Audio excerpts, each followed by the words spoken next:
Up day 2 of pro-Palestinian protests at UMass. Now, over the last 48 hours, we've seen the pushback between protesters and university officials about occupying the student union lawn for their encampment on Monday. We're hearing from UMass Amherst Chancellor tonight on how that encampment ended. Western Mass News reporter Wesley Days has more from the protest site in Wesley. The Chancellor says he's glad protesters took down their tents. He is, Abby and Chris. Javier Reyes was expressing his excitement into a statement that we received in our Western Mass News newsroom earlier today. And even though he's excited that those tents came down, pro-Palestinian protest organizers right here on the lawn, right across from the student union, say his statement is not the full story. Free, free Palestine! Free, free Palestine! The tents may be gone from outside the Student Center at UMass Amherst, but the people in their pursuit for the school to divest from companies tied to the Israel-Hamas war aren't. We may have taken down the tents, but the popular University for Gaza remains present. Pro-Palestinian protest organizers who wanted to remain off camera expressed their disappointment at the university's response to their encampment on Monday. We will protest till the university divests. Onwards and upwards. The land is ours, and we will remain on it.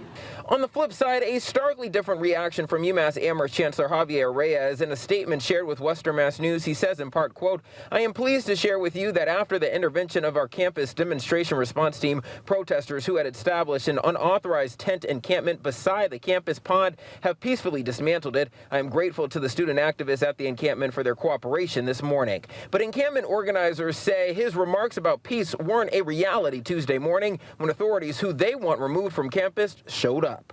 The Student Code of Conduct Office arrived yet again at our encampment at 6 a.m.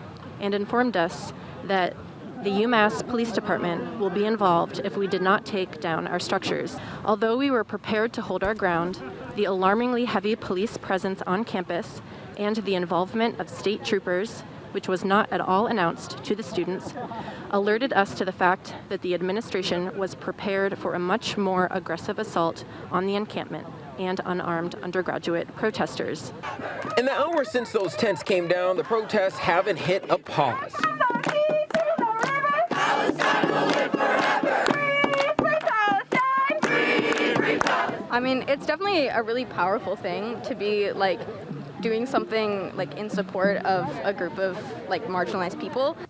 A surge for the protesters. Allies in the form of UMass alums and local high schoolers hit the lawn to raise their concerns on the flagship campus of the Bay State's largest public university. And I know institutions like UMass, like my alum, they invest in people that institutions that profit off of the ongoing genocide, such as Raytheon, and to me, that's unacceptable.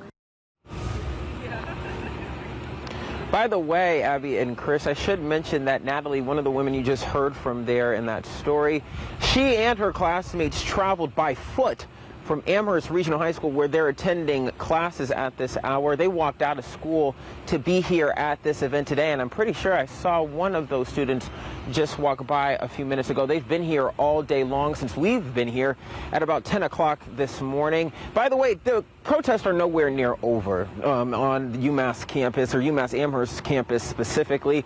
Tomorrow at 1 o'clock, the UMass People's Assembly will meet nearby from where we're standing right here on the Student Union lawn.